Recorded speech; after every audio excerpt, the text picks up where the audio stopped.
지금 축구협회가 자정 능력이 없어졌잖아요. 뭘 내놔도 믿질 않으니까. 그러니까 신뢰가 떨어진 거예요. 힘 없어요. 저도 들어가서 이제 봤는데 말할 수 있는 분위기가 아니에요. 왜 당신 그런 얘기 해가지고 뭐라 그러냐고. 난처하게 축구인들 하냐. 난처하게 네, 하냐. 네, 네. 몇 명이라는 얘기도 없었고 그냥 이렇게 백지로만 돼 있었어요. 제목만 있고 당장 가야 되는데 못 가는 거예요. 법에 걸려요. 그러니까 누구든지 잘하면 되죠. 그러니까 감독이 마술사도 아니에요. 지원은 하시되 간섭은 하지 말았으면 좋겠다. 그거는 좀 명백하다고 생각해요. 저는 대한축구협회에 정말로 강력하게 요구하는 건 뭐냐면 전략기획실을 만들어라. 지금 우리가 이제 바닥 쳤잖아요. 이제 내려갈 데 없잖아요. 지하실까지 다 내려왔잖아. 2026 월드컵 조별리그 탈락 속에 K축구혁신위원회가 출범을 했죠. 이러면서 한국 축구가 다시 한번 갈림길에 섰습니다. 오늘은 박공원 전 대한축구협회 이사님과 함께 일본 저펜스웨이에 비춰 우리 축구의 과제를 한번 짚어보도록 하겠습니다. 안녕하세요. 네, 안녕하세요. 자, 일단은 대한축구협회 이사 또 프로구단 단장을 모두 거치신 지금 상황인데 어떠세요? 이번에 이제 K축구혁신위원회가 이제 출범을 했습니다. 보시면서 좀 일단은 전반적으로 좀 어떤 게 좀 느껴지셨습니까? 뭐 일단은 어쨌든 지금 축구협회가 자정 능력이 없어졌잖아요. 그리고 지금 신뢰감을 굉장히 잃은 상태이기 때문에 그러니까 뭔가를 어떤 조직체를 만들어서 무언가를 해야 된다는 부분에 대해서는 저는 굉장히 공감을 합니다. 그런데 이제 뭐 어쨌든 뭐 박지성 위원장이라든가 그다음에 뭐 대한축구협회 뭐 전무이사라든가 프로축구 연맹 회장이라든가 또 뭐 총장이라든가 그러니까 여러분들이 나와 있잖아요. 지금 이영표 위원이라든가. 그 저는 훌륭한 사람들이 왔다고 생각해요. 그러면 그렇게 훌륭한 사람들이 와서 과연 이거를 단기적으로 할 건가 뭘 할 것인가라는 고민들에 대해서는 심각하게 좀 고민을 해야 된다고 생각이 들고요. 어쨌든 안 하는 것보단 낫다. 아하. 아무것도 안 하는 것보단 낫지만 조금 그러니까 다 비상근이고 네. 이렇게 어떠한 뭐 정말로 뭐 정책적으로 행정적으로 뭘 할 수 없는 구조지만 그래도 한 번은 뭐 생각해보고 하는 게 좋지 않겠네라는 생각은 듭니다. 네. 일단 박지성 이제 공동위원장도 그 지적을 했던 부분인데 이 혁신위원회가 사실 강제성은 없어요. 네. 이거를 뭐 이렇게 바꿔라 저렇게 바꿔라 할 수 있는 협회 자체적으로 권고는 할 수 있지만 이런 부분에 대한 한계점을 지적하는 좀 여론들도 많은데 분명히 한계점은 있죠. 어찌됐든 그런 부분들을 하는 거에 있어서는 어쨌든 대한축구협회가 해야 되는 부분이지만 그래도 좀 굉장히 관심이 있었던 게 뭐 거기 최영 장관님이라든가 그다음에 뭐 지금 대한체육회라든가 그런 정강 같은 수정은 할 수 있잖아요. 그리고 또 그 축구협회 전무이사님이 들어오셨고 멤버로 그다음에 뭐 프로축구 연맹 사무총장도 들어왔고 그러니까 그런 부분에 대해서는 저는 물론 뭐 그거를 권고해서 뭔가를 바꿀 수 없지만 그들을 통해서 뭔가를 할 수 있는 부분은 충분히 있다고 생각이 듭니다. 이 쭉 봤을 때 이제 분명하게 해둘 거는 단순히 이게 이제 월드컵 우리가 성적이 안 좋았기 때문에 혁신위가 출범했다라고는 할 수 분명히 없는 부분이 있어요. 뭐 조별리그 탈락을 했습니다만 근본적으로 이제 감독 선임 과정에서의 불공정한 어떤 파행 그리고 또 정문구 회장 선거에 대한 또 이런 부분들 있는데 여러 가지 이제 위기가 있는데 그 단장님께서 진단하시기에 이번 지금 현재 한국 축구의 위기라고 하는데 이 위기의 본질은 뭐라고 보세요? 일단은 사람인 부분이 굉장히 커요. 사람을 적재적소에 잘 썼느냐라는 고민들. 그다음에 우리가 이제 거버넌스 얘기하잖아요. 거버넌스라는 자체가 이제 철학이라는 것도 있고 그다음에 운영을 어떻게 잘할 것이라는 부분들도 있고 시스템이 정말로 잘 돼 있느냐라는 생각이 들고 저는 시스템은 돼 있다라고 생각이 들어요. 한국 축구가요. 그러니까 뭐 지금까지 돼 있었던 뭐 전력강화위원회에서 뭐 뽑아서 그렇죠. 그다음에 뭐 이사의 의결을 거쳐서 그다음에 회장이 승인을 해서 뭐 선임한다라는 것들이 있지만 요번에 가장 큰 문제점이 그거잖아요.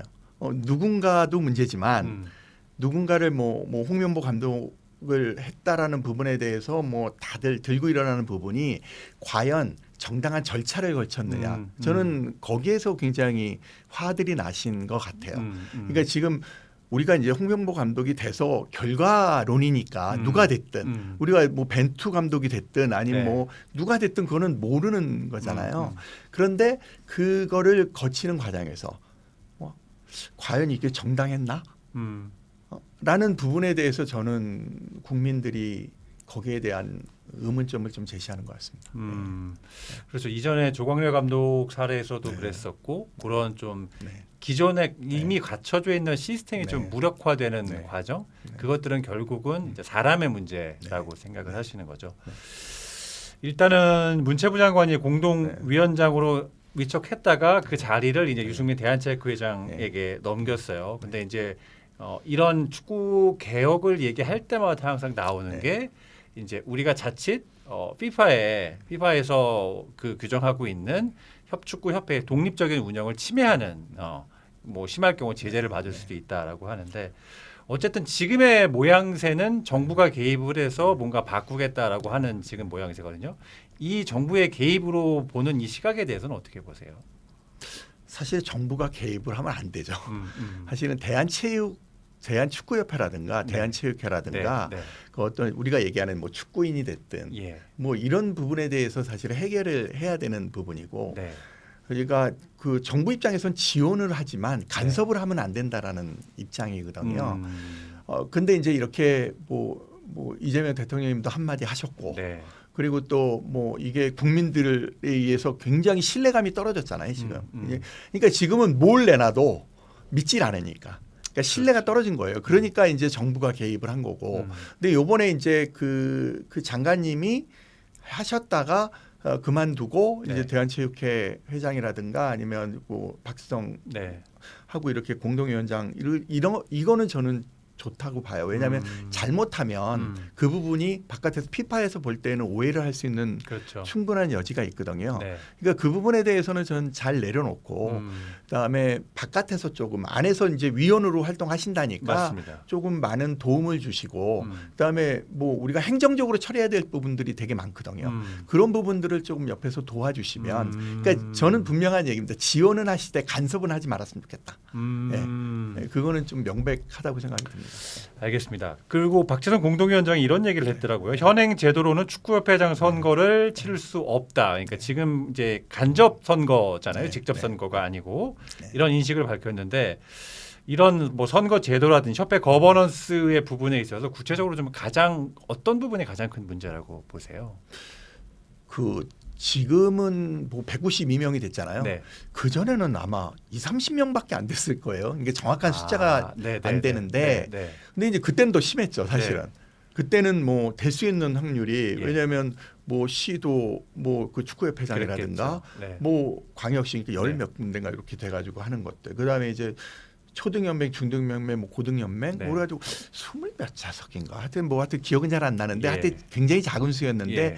그게 문제가 있다 보니까 우리가 이번에 얘기하는 192석까지 늘린 거잖아요. 네. 네.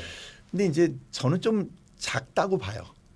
좀 너무 작지, 인원 자체가 그러면은 정말로 어떠한 누군가에 의해서 이렇게 좀 정말 장난쳐서 네. 좀 이렇게 할 수 있는 부분이 있지 않겠느냐. 네. 그러면 몇 명이 가장 맞겠느냐. 그러니까 누가 경향신문에 김세웅 기자님이 썼던가 뭐 거기 보니까 한 2,000명 정도 하면 어떻겠느냐. 그러니까 저도 그 정도는 돼야 되지 않겠느냐. 근데 이제 직접 선거를 하면 네. 뭐 저는 어디서 뉴스에 보거나 뭐 누가 이야기하던데 뭐 우리가 인터넷으로 보고 뭐 이런 온라인에서 선거를 하면은 그게 불법이라고 얘기하는데 그건 저도 잘 모르겠어요. 확인해봐야 되겠지만 네. 그렇게 되면 우리가 뭐 진짜 몇만 명이나 되는 인원을 한다는 자체도 굉장히 힘들 것 같다는 생각이 들거든요. 그리고 이제 또 하나 이제 이거는 뭐 제가 옛날부터 이렇게 올라왔던 그런 부분이어서 그런지 몰라도 어쨌든 2,000명이 됐든 3,000명이 됐든 했을 경우에 네. 지금 우리가 이제 재정적으로 자립이 좀 어느 정도 돼 있잖아요. 축구협회가. 네. 그런데 만약에 이게 진짜 재정적으로 자립이 안 됐을 경우에 네. 옛날에 우리가 대우의 김우정 회장님이 되시고 뭐 정몽주 회장님 되셨을 때는 그때는 사실은 모기업에서 막 그런 데에서 현대 오일뱅크라든가 어디에서 막 이렇게 지원해주고 스폰을 해주고 우리 회장님이시니까 뭐 밑에 계열사에서 그런 부분들도 있었잖아요. 네. 근데 만약에 이제 그렇게 됐을 경우에는 이제 돈 많으신 이제 회장님이 하시려고 하면 예전엔 추대 형식으로 했는데 네. 지금은 이제 그게 그렇게 됐을 경우에는 그거는 어렵지 않겠느냐. 그러니까 지금은 우리가 이제 뭐 잘하면은 된다라고 하지만 이제 혹시 그런 부분도 조금은 염려가 되는 부분도 있어요. 네, 혹시 우리가 자립적으로 완벽하게 자립이 됐느냐라는 네. 고민도 한번 심각하게 재정적 자립을 말씀하시는 예. 거죠. 왜냐하면 그 심각하게 고민해봐야 되는 부분이거든요. 지금 입장료 수입료나 뭐 여러 가지가 지금 많이 떨어져 있는 상태잖아요. A 매치도 그렇고 A 매치도 그렇고 그다음에 스폰서십도 그렇고 네. 인기가 없으니까. 그렇죠. 예? 그러니까 그런 부분들도 진짜 인기가 없어졌을 때 재정 자립도가 어떠한 부분이 있을까? 아니, 물론 잘 되겠다라는 전제 조건도 있겠지만 야 이제 그런 부분들도 고민해야 된다. 근데 이제 지금 시대적 추세로 봐서는 저는 봉급받는 회장님이 오셨으면 좋겠어요. 진짜 급여를 연봉을 많이 받으면서 네. 그분이 책임감을 갖고 스폰서십도 하고 그다음에 정말 뭐 마케팅도 열심히 하고 그러니까 그 행정적인 모든 부분들도 다 할 수 있는 그런 부분에 분이 오셔서 꼭 축구인이라고 해서 축구한 사람뿐만 아니라 네. 왜 우리가 컨설팅을 한 사람 분이라든가 네. 아니면 그런 회사를 운영하셨던 분이시라든가 예. 그런 부분들이 와서 어떤 조직을 운영하고 예. 그런 걸 좀 개선하고 개혁하는 부분들 네. 그런 부분들도 괜찮지 않겠느냐라는 생각도 들고요. 또 뭐 안 그러면 정말로 이런 프로축구 연맹이나 그런데 오랫동안 그런 경력을 가지신 분이 어쨌든 그런데 오셔서 하는 부분들도 있고 그러니까 저는 좀 굉장히 좀 다양하게 좀 열어놓고 좀 했으면 좋지 않겠네라는 생각은 듭니다. 축구협회 이사로 이제 재직을 하셨었는데 네. 그때 느낀 뭐 여러 가지가 있겠습니다만 네. 협회 조직의 좀 구조적 한계 대표적인 거 뭐 한두 가지 좀 꼽아주신다고. 사실 이사는 힘 없어요. 솔직히 말씀드리면 네. 뭐, 그것도 문제 아닌가요? 근데 이제 지금까지의 네, 어떤 네. 스포츠 쪽의 이사라 함은 예.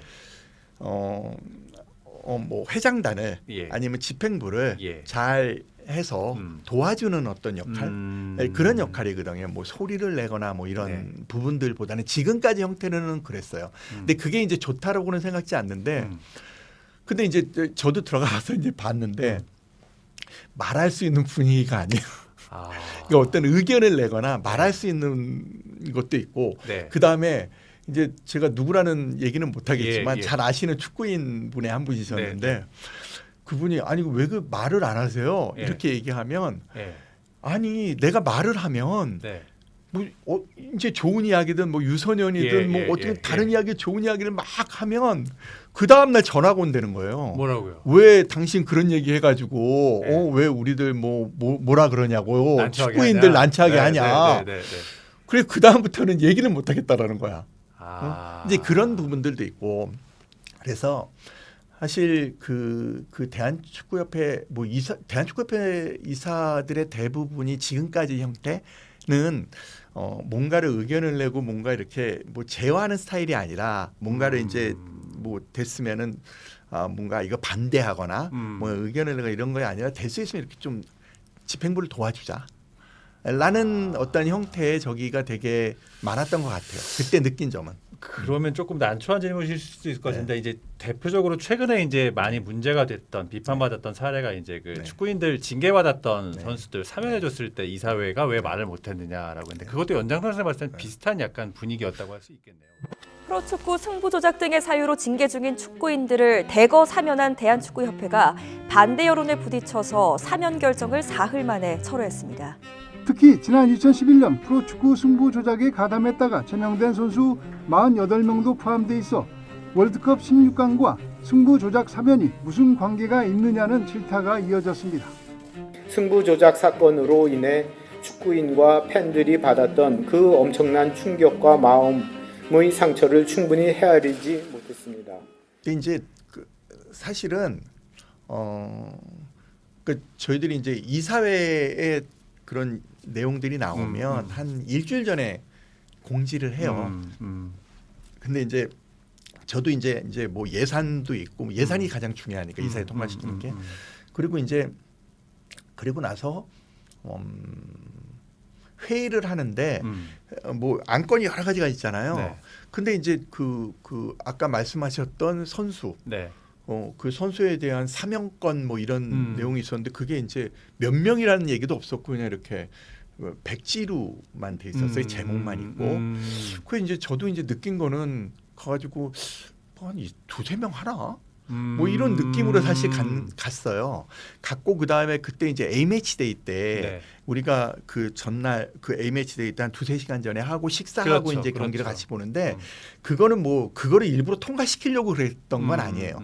그 대부분들이 그렇습니다. 사실 프로축구 연맹도 연맹 이사도 제가 했었는데 그 연맹 이사도 이게 이사들 다 모으기가 어려우니까 그런 어떤 대회가 있으면 그 전에 회의를 하고 그리고 이제 식사를 하고 그 다음에 경기를 같이 보는 네, 네. 그런 적인데 근데 저도 사실은 이야기는 했었어요. 조현상 사무총장은 워낙 그게 민감한 부분이었었기 때문에 이야기를 했었고 이제 저도 이제 얘기했던 게 이게 다 이런 부분에 대해서는 조금 숙고해야 되지 않겠느냐. 그리고 스포츠 공정위원회라는 게 다 있는데 자체 내에 이거를 통과하셨냐 그랬더니 통과했다 그러더라고요. 근데 들어서 얘기했다. 뭐 그런 이야기도 하셨어요. 그리고 이제 거기에 있던 분들은 사실 좀 이사분들도 좀 당황스러웠었죠. 근데 이제 저는 그게 이제 그런 것들이 조금은 이제 좀 잊어버렸나? 옛날엔 정말 이게 큰 사건이었잖아요. 그렇죠. 근데 이게 시간이 지나다 보니까 조금은 이제는 용서해도 되지 않겠느냐라는 어떤 조금 아니란 생각?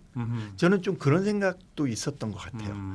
그분들이 꼭 뭐 나빠서 이거를 막 그런 거 아니라 그런 부분들이었던 것 같아요. 그리고 또 옆에서 이제 주위에서 그래도 뭐 지역 축구협회장님이라든가 아니면 원로분들이라든가 이런 데에서 그래도 저렇게 축구하는 사람들 잘못은 했지만 좀 이제 시간이 많이 지났고 그러니까 좀 용서해야 되지 않느냐 뭐 이런 것도 많이 있었던 것 같아요. 이건 저 개인적인 생각. 네. 박지성 위원이 이 한국 축구의 지속 성장 시스템을 만드는데 짧아도 한 10년 이상 걸릴 것이라고 했고, 근데 이 혁신위는 사실 한시적 기구란 말입니다. 이 한시적 조직이 10년짜리 프로젝트를 뭔가 첫 단추를 깬다는 것 자체가 사실은 되게 모순되는 상황일 수도 있는데 어떻게 보십니까? 이 한시적 기구가 뭔가 그래도 그 첫 단추, 첫 돌을 놓을 수 있다고 생각하세요? 저는 현실적으로 지금 이제 다들 국민들이나 모든 분들이 화가 나신 분들이 정말 회장도 제대로 뽑아야 되는 거 아니냐. 제대로 된 선거에 의해서 제대로 뽑아야 되는 거 아니냐. 저는 거기까지이지 않겠느냐는 생각이 들어요. 그러니까 회장 그거는 이제 정관을 바꿔야 되고 그래서 대한체육회에서 정관을 바꿔야 되고 뭐 승인을 해야 되는 상황이니까 그렇게 해놓고 그 다음에 뭐 여러 가지 좀 뭐 지금 그 회장이 뽑히기 전에 정말로 뭐 10년 프로젝트를 만들어서 제가 아까 말씀드렸듯이 전무이사님도 있고 그다음에 조현상 사무총장도 들어와 있으니까 그 안에서 새로운 회장이 뽑히기 전에 좀 그런 이야기들을 나눠서 계획도 세우고 그런 거를 좀 이렇게 연결해주는 뭐 그런 게 되지 않겠나라는 생각이 들고 아까 말씀했듯이 혁신위원회가 사실은 비상근이고 뭐 한시적인 건데 그걸 뭘 다 하지는 않지만 어쨌든 지금 뭐 정몽계 회장님도 나가셨고 그다음에 지금 집행부가 없는 상황이고 그러니까 그 전에 있는 부분에 대해서는 조금 그 공백을 좀 메울 수 있는 그런 부분도 있고 그다음에 정말로 뭐 각계각층에서 모셨으니까 정말로 좋은 앞으로의 어떠한 거를 우리가 뭐 재페니스 웨이는 100년 되기를 했지만 우리도 10년 정도의 그런 걸 할 수 그런 계획을 세워서 새로운 회장님이 오시면 그분하고 잘 상의해가지고 우리가 좀 나아가는 방향성. 근데 저는 가장 중요한 거는 지금 대표팀 감독 뽑는 거 그다음에 이제 회장 선거 그거 이제 규정 바꾸는 거 이런 것들이 가장 현실적으로 직면한 해결책이지 않을까라는 생각이 드네요. 짧게 질문 하나 드리면 그러면 대표팀 감독 얘기가 나왔으니까 지금 분위기로는 다시 외국인 감독도 가능성이 있어 보이는데 뭐 그냥 단순하게 이번적으로 외국인 감독, 국내 감독 어떻게 보세요? 차기 감독으로. 그러니까 누구든지 잘하면 되죠. 역시 우문연답이십니다. 잘하면 되죠. 근데 외국인 감독이 들어와서 꼭 잘하라는 보장도 없고 한국인 감독을 뽑아서 못하라는 보장도 없어요. 네. 외국인 감독이 들어와서 그래도 벤투 감독은 4년을 지켜줬잖아요. 그렇죠. 그리고 지금 일본 모리아스 감독은 일본 사람이랑 8년을 했잖아요. 그렇습니다. 2번의 월드컵을 했어요. 그러니까 저는 좀 기다려줘야 되지 않겠느냐. 기다려줘야 되지 않겠느냐. 그러니까 감독이 마술사도 아니에요. 와가지고 뭐 깜짝 뭐 이런 것도 물론 뭐 그 저 전북 감독님 같은 분은 네. 와가지고 근데 워낙 거기 선수가 좋았잖아요. 예, 거기는 그렇죠. 최고 좋은 선수를 가지고 네, 했다라는 부분도 있어서 전북과 울산 같은 서울 이런 팀들은 좀 그런 게 좀 반영이 돼야 된다고 그럼요. 생각합니다. 선수가 워낙 좋으니까 예, 예. 그런 분들이 이제 잘 해서 하는 부분들은 어렵지 않겠죠. 근데 저는 좋은 감독들도 많잖아요. 예를 들어 뭐 지금 이정효 감독님 뭐 예. 얘기 나오고 그 다음에 뭐 김기동 감독님도 얘기 나오고 여러분들이 얘기가 나오고 있는 상황이잖아요.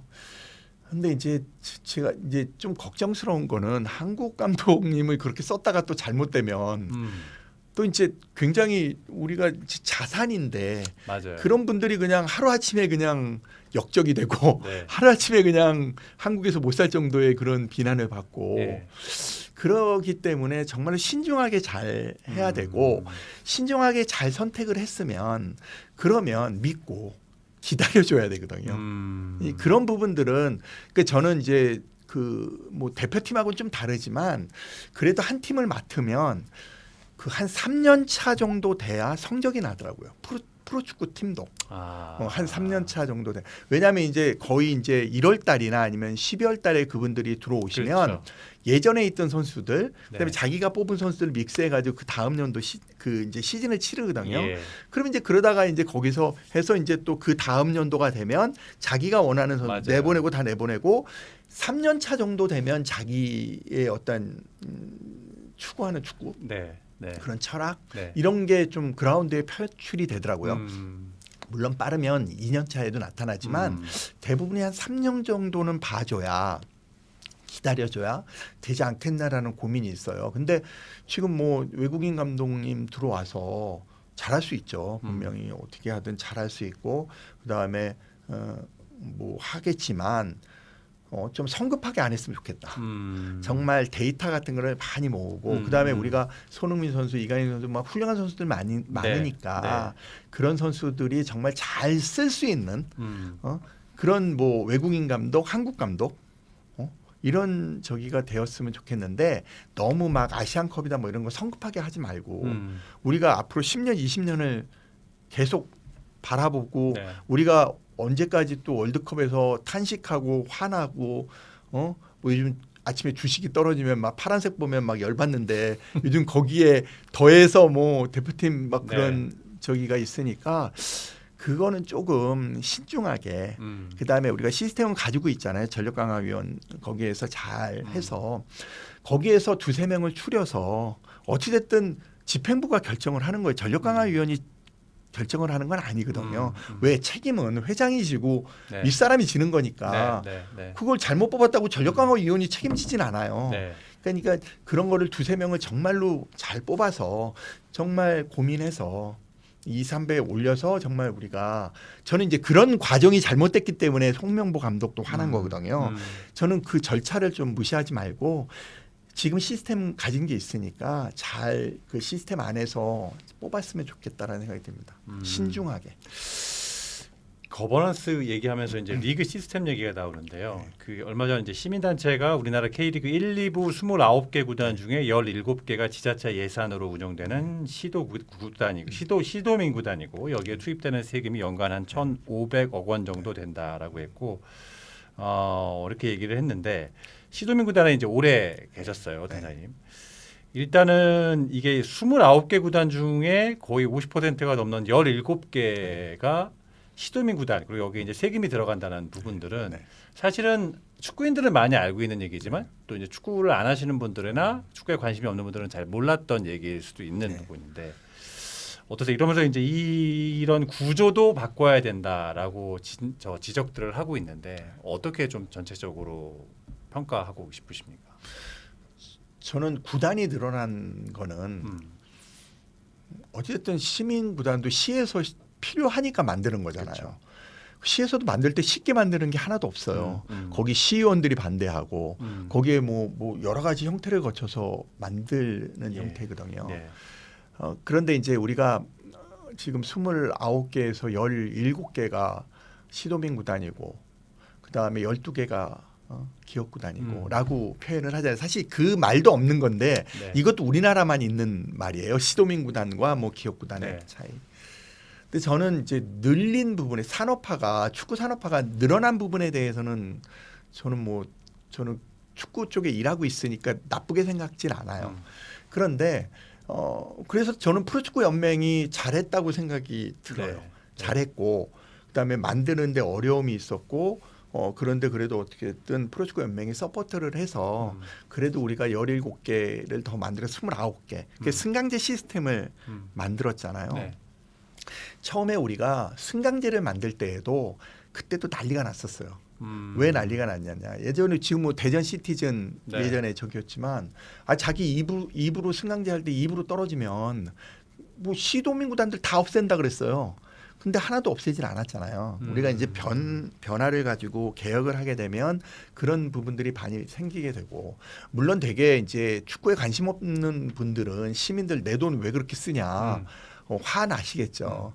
근데 그거는 저희들이 인정을 해야 되는 상황이고 그러면 세금을 쓰더라도 그러면 어떻게 우리가 지역사회에서 이 축구단이 정말로 지역민들과 함께 할 수 있는 내가 이 돈을 냈지만 그래도 우리 지역민들한테 어린이들한테 꿈을 주고 그다음에 사회공헌 활동 열심히 해서 정말 어떠한 우리 그 지역의 브랜딩을 할 수 있고 도시에 그런 거를 만들 수 있는 거를 하면 그런 거를 이해시킬 수 있는 부분들 그쵸. 우리가 왜 프로축구단을 하는 거에 따른 그런 부분들에 대해서 그분들이 납득할 수 있는 부분을 우리가 굉장히 많이 노력을 해야 된다고 봐요. 예.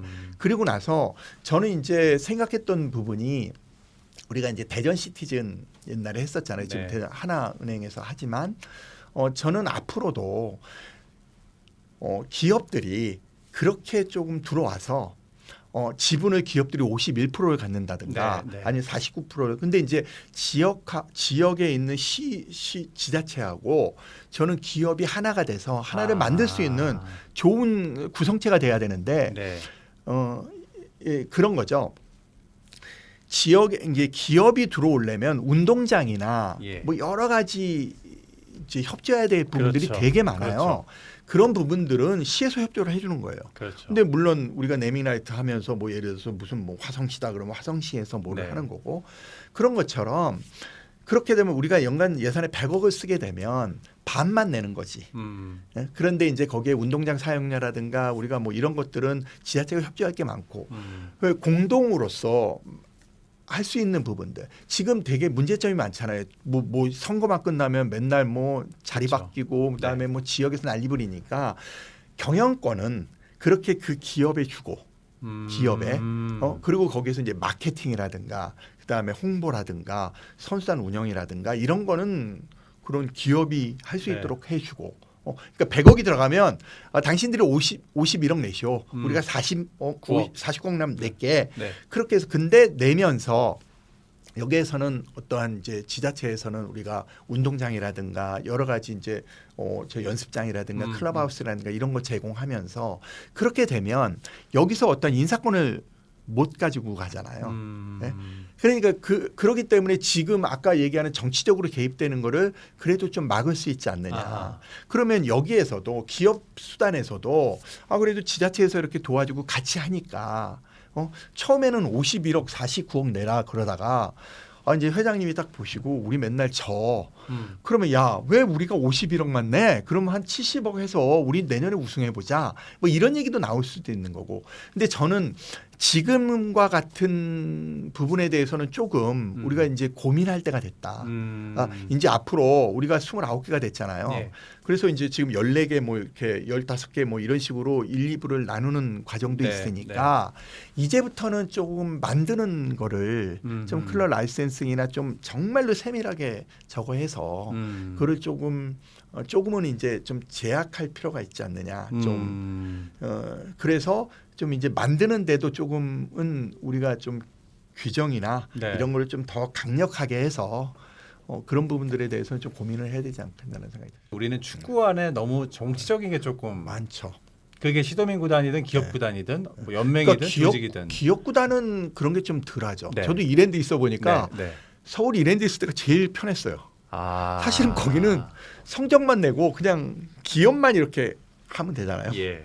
여기는 많아. 뭐 시의원, 그다음에 지역의 축구협회, 뭐 그다음에 뭐 또 공무원, 예. 뭐 하여튼 많아요. 네. 그 주위에 뭐 지역에 예. 야 국민 세금으로 이루어지면은 뭐 똑바로 해야 될 거 아니냐 뭐. 그리고 맨날 가가지고 뭐 아니 저는 처음에는 좀 이해를 못했던 부분이 많아요. 네. 재단법인 가면은 저희가 행정감사 때 받으러 네. 가거든요. 네. 그럼 이제 공무원이 파견이 예. 나오잖아요. 그럼 저 처음에 저 공무원도 왜 파견 나오나 했어요. 근데 우리가 행정감사 같은 거는 우리가 잘 모르잖아. 예.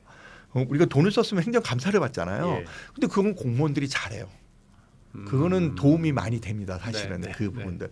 그런데 이제 그러니까 우리가 시도민 구단도 4가지 형태가 있어요. 네. 하나는 이거 이제 잘 모르시는 분들도 그렇죠. 계시는데 그러니까 아까 얘기한 사단법인. 그렇죠. 아 이게 제가 주식회사부터 주식회사. 얘기할게요. 네. 주식회사는 옛날에 주식회사는 뭐였냐면 우리가 처음에 만들 때 다 주식회사를 만들었습니다. 예. 옛날에 뭐 경남 FC, 예. 그다음에 강원, 네. 뭐 인천, 뭐 이런 걸 만들 그랬죠. 때는 거의 대부분이 주주를 모아서 한 돈 100억씩 모아서 맞습니다.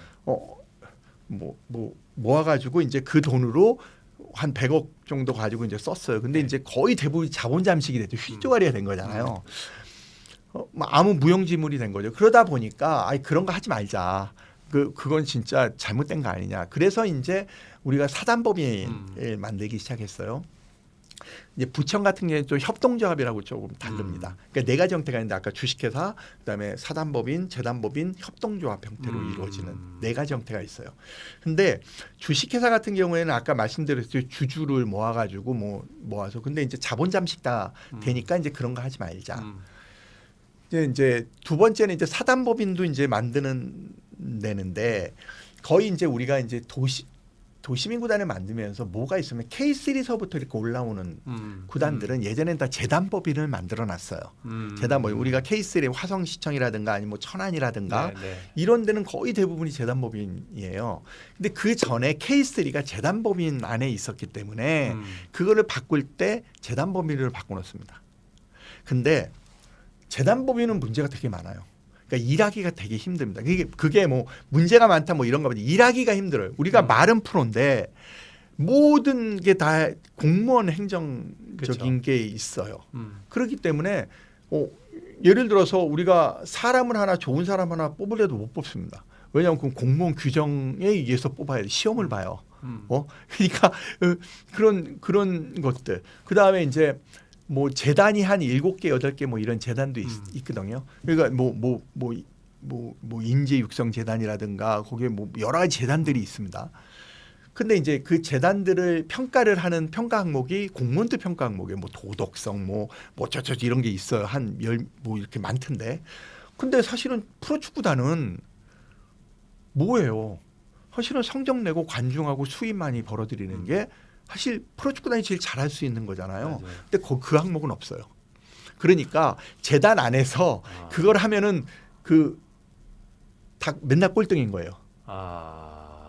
맨날. 예.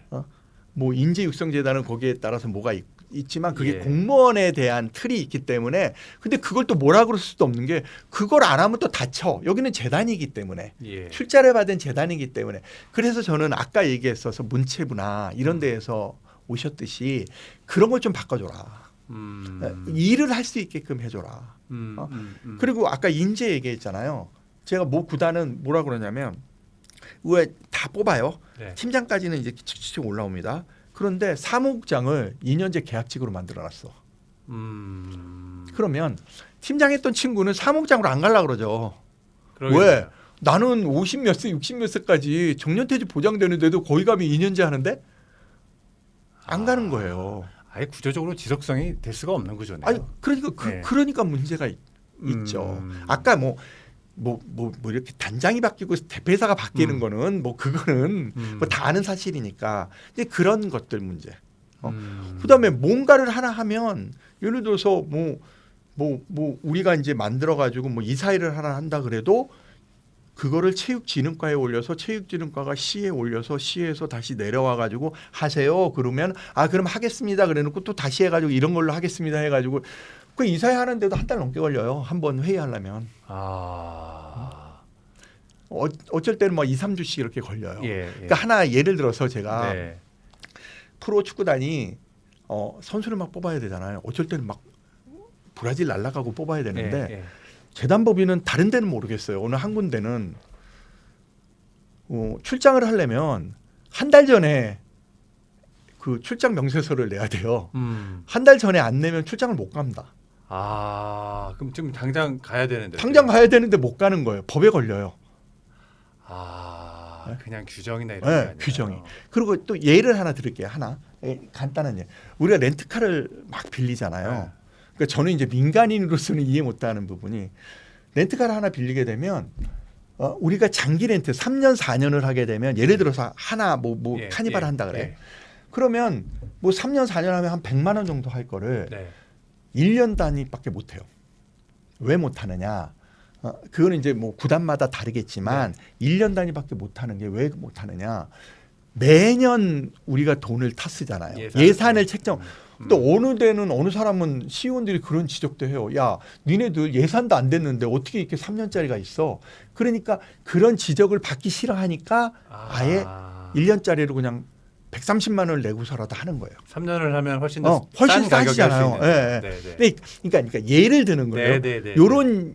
이런 부분들서부터 저는 고치지 않으면 힘들죠, 일하기 되게. 그러니까 축구에 필요한 것들을 하나씩 붙여야 되는데 이미 정해져 있기 때문에 거기에 축구를 맞추는. 맞추는. 네. 그런데 또 그 공무원들도 이해 못할 건 아니야. 그렇죠. 왜냐하면 또 시의원들이 또 그거 가지고 그럼요. 저거 하니까. 일을 하는 거니까요. 또 시의원들도 그 일을 하는 거니까. 근데 그분들이 나빠서가 아니라 그런 구조적인 모습인 거를 저는 요번에 K혁신 거기서 좀 바꿔달라는 거예요.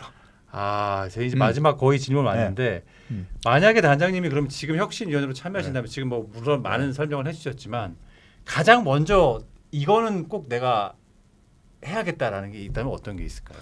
뭐 여러 가지가 있지만 저는 좀 그 프로축구단이나 이런 데 일할 수 있는 그걸 좀 만들어줬으면 좋겠다. 그래서 이제 프로축구 연맹도 지금까지 이제 만드는 거에 굉장히 고생을 많이 했어요. 사실은 뭐 힘들게 만들기도 하고 만들어서 어찌됐든 우리가 산업화를 크게 만들어놨잖아요. 그게 세금이 됐든 뭐가 됐든 그러면 그거를 아까 얘기했듯이 잘 쓸 수 있는 구조를 만들어야 되지 않겠느냐. 그리고 정말 경쟁력 있는 조직을 시스템을 만들어야 되지 않겠느냐라는 생각이 드는 거예요. 그래서 조금 그런 재단법인이라든가 이런 거는 사실은 그거는 구단에서 못 바꿉니다. 그렇기 때문에 저는 K혁신위원회라든가 이런 거를 그러니까 제가 하는 얘기만 듣지 마시고 한번 담당자들 그다음에 거기에서 지금 일하고 있는 사람들이 뭐가 문제가 있고 뭐가 어려움이 있느냐 정말로 다 물어봐서 저는 제일 먼저 해야 되는 게 아까 의사가 이 사람이 병인인지 아닌지 진단을 해야 될 거 아니에요. 그러면 저는 정말로 뭐 돈 1억이 됐든 2억이 됐든 들여서라도 정말 우리 구단에 뭐가 문제가 진짜 프로구단에 일하는 사람들 각 연맹에서 일하는 사람들 유소년 지도자들 뭐 이런 사람들 다 팬들 다 수렴을 해서 정말 뭐가 문제냐 이 사람들이 생각하는 뭐가 문제냐라는 거를 저는 조사를 한번 했으면 좋겠어요. 컨설팅을 해서 조사를 해서 그러면 이런 우리가 섹터별로 이런 문제점이 있으니까 그래서 사실은 계획이 세워져야 되는 거예요. 저는 그거 하나 꼭 한번 해보고 싶고 그다음에 저는 대한축구협회에 정말로 강력하게 요구하는 건 뭐냐면 전략기획실을 만들어라. 전략기획실을 그냥 뭐 한두 명 이렇게 흉내내지 말고 요즘 젊은 친구들 외국어도 잘하고 정말 똑똑한 친구들 되게 많아요. 그러면 정말 일본이 좋아하는 게 뭐고 일본이 정말 잘하는 게 뭐고 정말 독일이 잘하는 게 뭐고 여러 군데 잘하는 거를 정말 우리 해가지고 우리 거화를 만들 수 있는 정말 그 연구만 할 수 있는 전략기획실을 좀 만들었으면 좋겠다. 사실은 그거 이제 제가 그 얘기도 했었거든요. 전략기획실 좀 만들었으면 좋겠다. 그랬더니 뭐 얘기 없으시더라고요, 그냥.